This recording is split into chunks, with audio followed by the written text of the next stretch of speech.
第15課，輸贏係流動嘅，冇人能一直係贏家。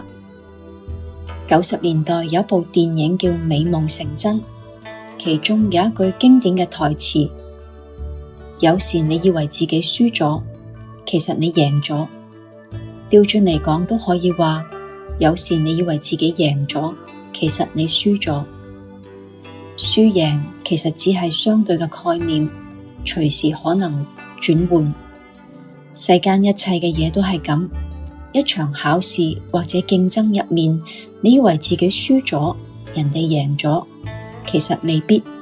有時輸仲好，贏反而冇着數，因為贏嘅入面藏住輸，輸嘅入面亦都藏住贏。就好似太極圖，白魚入邊有黑眼，黑魚入邊有白眼，陰陽相生，循環不息。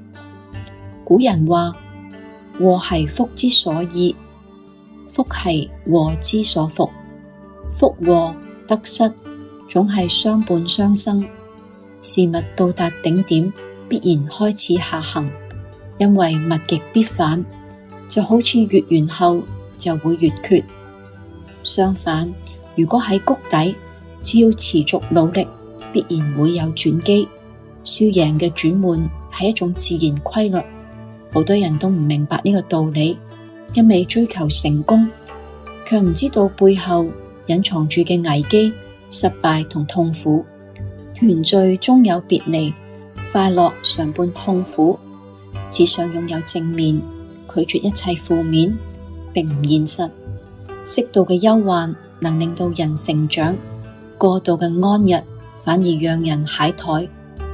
無論順境逆境，都應該提前做好心理嘅準備，咁樣先唔會被情緒擊垮。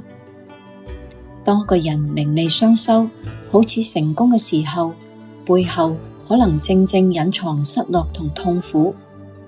比如有啲演員因為一部劇爆紅，贏得名利同追捧，但隨之而嚟嘅係巨大嘅壓力、嫉妒者嘅誹謗、輿論嘅審視。可見明星同財富帶嚟嘅唔一定係快樂，反而可能係更大嘅負擔。關於輸贏，世俗成日強調必須要贏，但更高品格同境界嘅係，即使有能力贏，仍然願意把機會讓俾人。一般人好難做到呢一點，大部分人都會諗，憑咩要讓？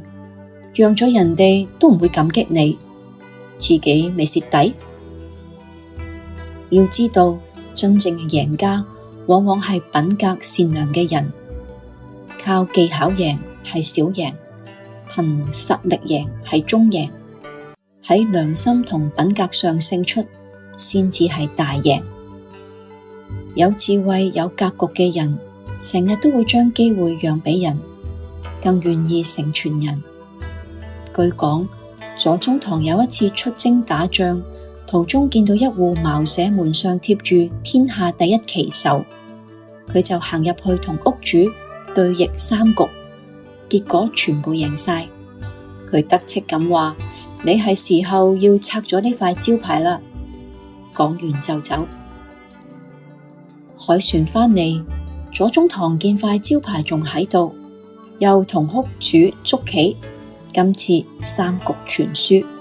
佢問原因，屋主答：上次你出征，我唔想挫你銳氣，特登讓賽。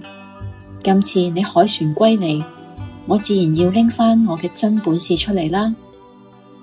可見有啲人唔係冇能力，而係揀咗將機會讓俾身邊人，而多數得到好處嘅人未必知曉。